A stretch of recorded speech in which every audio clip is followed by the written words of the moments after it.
অভিনয় ছেড়ে ক্যাব চালানোর সিদ্ধান্ত নিলেন অভিনেতা ফাহাদ ফাসিল।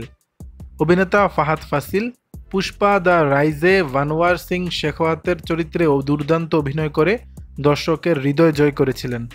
আল্লু অর্জুন ও রশ্মিকা মান্দানার নজর কাড়া উপস্থিতির মাঝেও আলাদা করে নজর কাড়েন তিনি।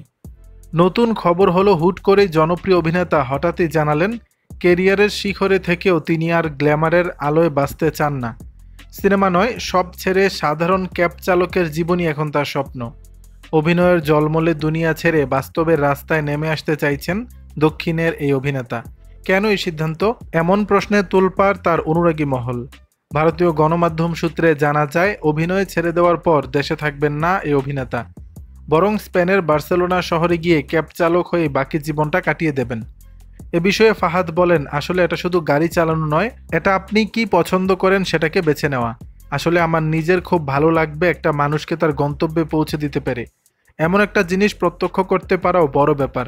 আমি আমার স্ত্রীকে আমার এই পরিকল্পনার কথা জানিয়েছি, ওর খুব ভালো লেগেছে। আমি এভাবেই খুশি থাকতে চাই। দর্শক, বিষয়টি নিয়ে আপনাদের মতামত জানাবেন নিচের কমেন্ট বক্সে।